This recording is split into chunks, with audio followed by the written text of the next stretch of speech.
Hello, Hannibal. Welcome to Hard Hats and Hard Truths, the Hannibal Board of Public Works podcast.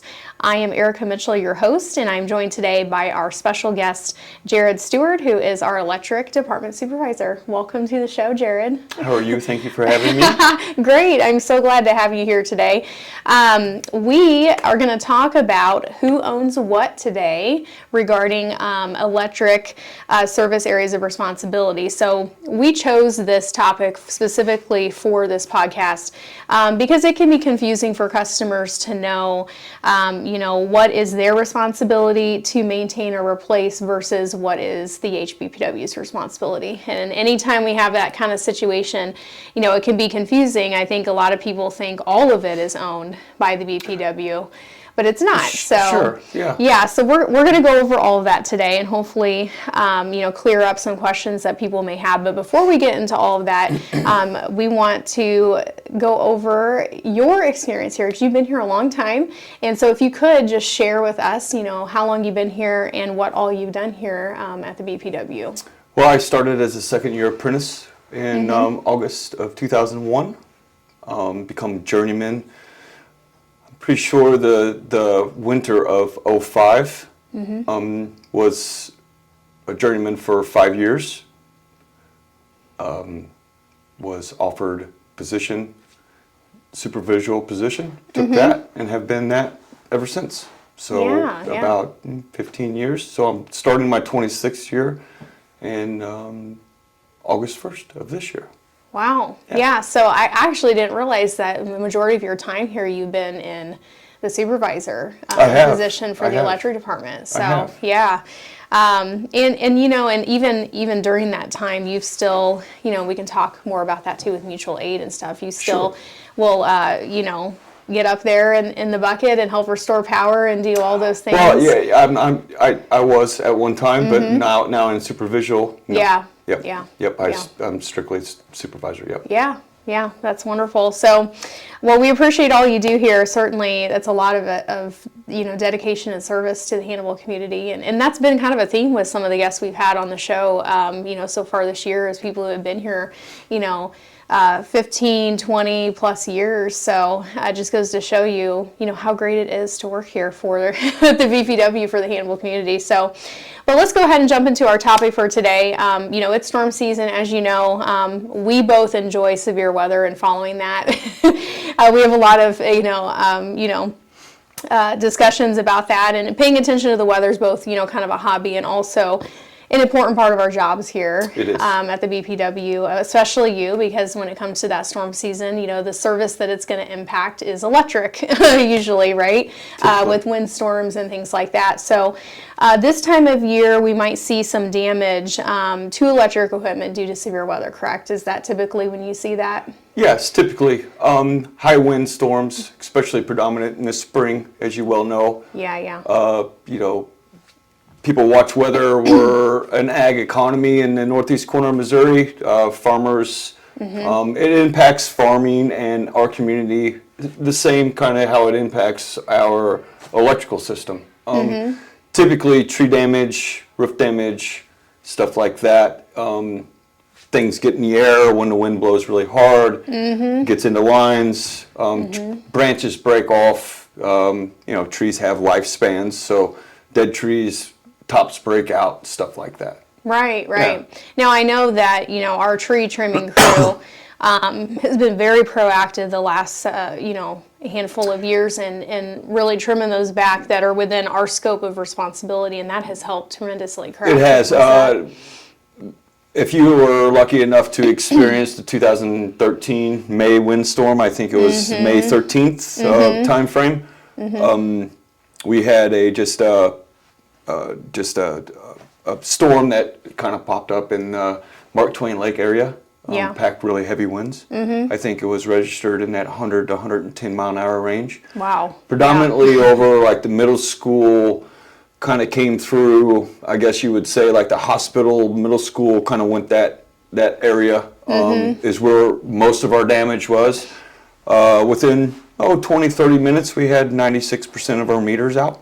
Yeah, wow. That was so it was big event. Pretty devastating, not for only us, but for for the whole community as well. City, fire, police, all had long hours and had to react to those kind of things. Yeah. Those Yeah. So there's emergencies. definitely some proactive, initiatives that we're doing to help prevent, some. You're not going to prevent 100 over 100 You're mile wind not. from knocking No, something down, no, but just you're not. with your general severe thunderstorm wind that reaches 60 miles an hour or more, that might help just a little bit, not having those branches as close to the electric lines. So Yeah, to circle around, since that storm, we had experienced so much tree damage that the organization got together and we really started focusing on, getting 3 to 5 year cycles throughout our system, tree trimming cycles, pushing back as far as we can, either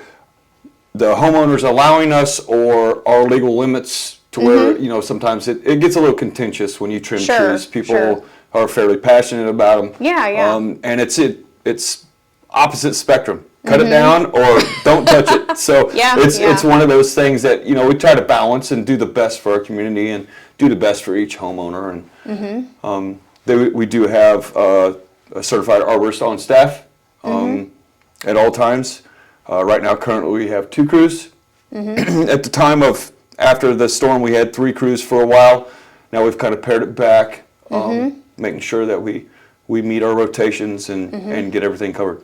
That's awesome. Yeah, wonderful. What would you say is the electric equipment that typically experiences the most damage when it comes to, any kind of severe weather, storm, or anything that not Well, of course, depending. But the hardest part is typically the home service. It usually goes through people's homes, through people's backyards. Usually through trees that are in backyards, and then typically you have issue with the service itself or the roof mask, the meter base, and the entrance into the home.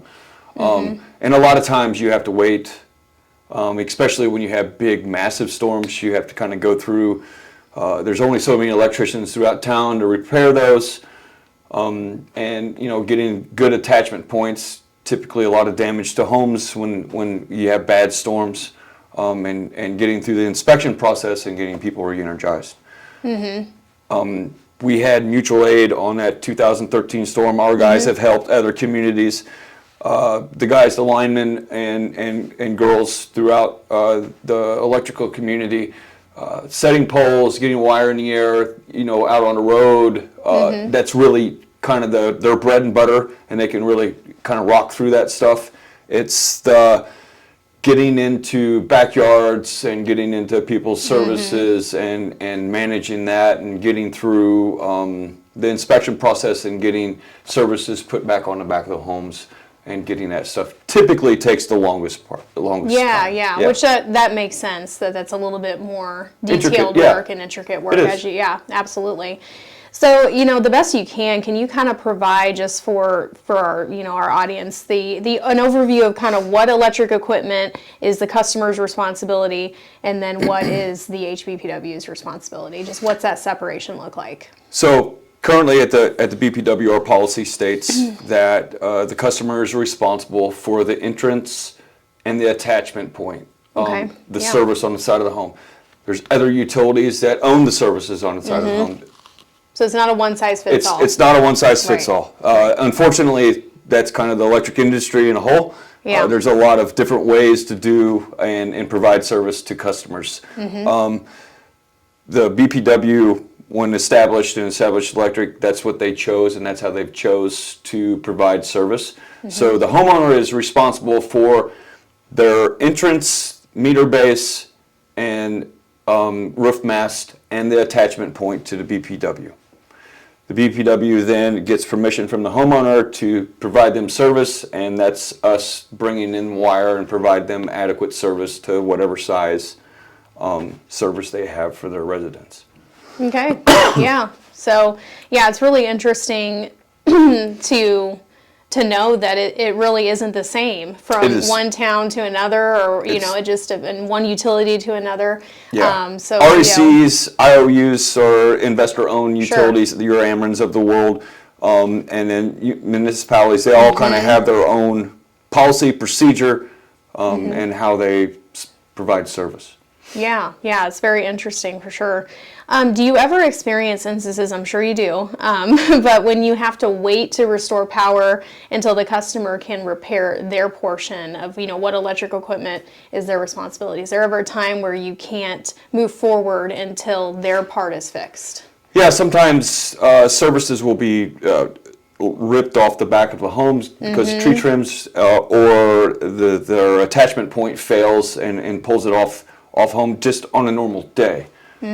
So typically on just a normal day outage, we'll have a lineman come. If somebody reports lines down, they'll take a look at it. If it's a safe or unsafe condition, if it's safe, they'll go ahead and make sure that they'll go ahead and reattach or put the wire back in the air. If it's unsafe, they'll go ahead and cut it dead. We'll have to wait for somebody to come and install, get an inspection. We'll make the final connections. Yeah, so sometimes that happens where the damage is bad enough where, it kind of, our part has to kind of pause for a second until we can get these other things in line and fixed. Installed property, electricity is safe. In a negative or in a bad situation, electricity can be very dangerous. You see electrical fires, house fires in the winter all the time.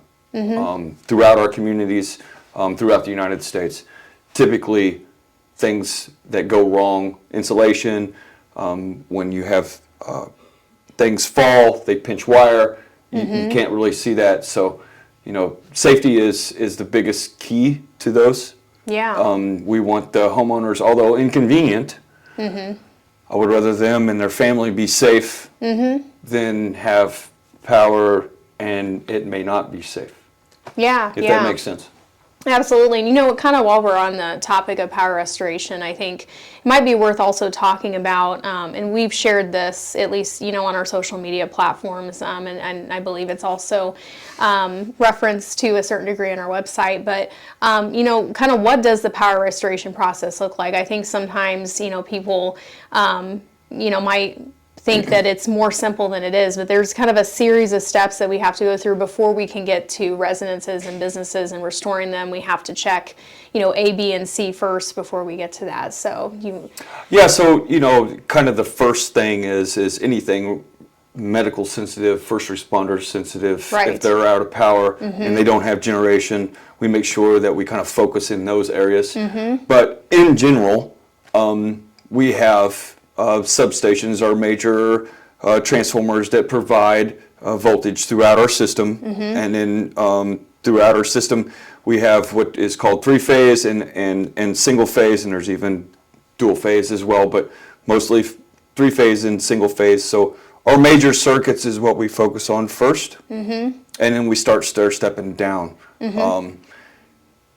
Sometimes it becomes we have a big number of people or an area that is kind of medically sensitive, that we focus on that first, and then we kind of stair-step down. Sometimes we'll run into an area where it's just, let's say we have 400 or 500 meters out and it's just a simple limb that's on the line. And we have people that kind of rove around that look for problems in reports, people report things, we kind of look at those things. We just make a basic decision. Hey, if we just take this one trim this one limb, we can have 200, 300, 400 meters on. So the amount of people, emergency,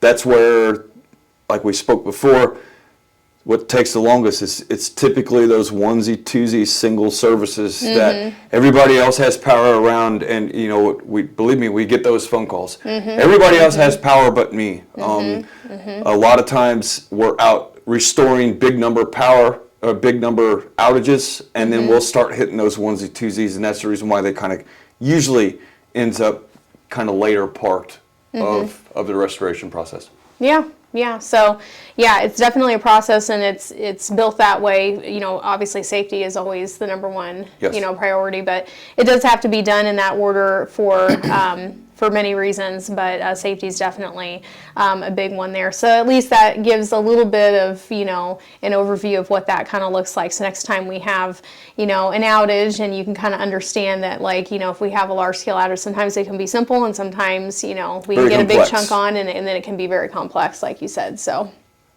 well, before we wrap this episode, I like to ask every guest the same question. In your opinion, what do you think is the biggest benefit of Hannibal having a locally owned and operated utility? In my opinion, the biggest benefit is we are owned by the citizens. Yeah. So when we get into those 2013, and it will happen again. Yeah. We both know, Inevitable. we Yeah, watch weather, we exactly. both know it's inevitably going to happen again. We work well with other parts of our city organization. They come help us, we help them whenever it's needed. Provide tree trimming when tree trimming is needed, getting through the streets, because we have to get through the streets to be able to go restore people's power.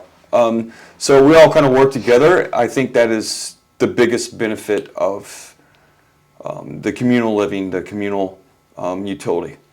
Yeah, yeah, I would absolutely wholeheartedly agree with that. That's a great thing that you just noted there for why having a locally owned and operated utility is so beneficial. And there's so many other reasons, but that's a huge one right there. For me personally, that's after Mm-hmm. experiencing, you couldn't drive through Hannibal after that storm. Yeah. There were trees everywhere. And that was kind of the biggest thing that I took away from that. Yeah. Yeah, wonderful.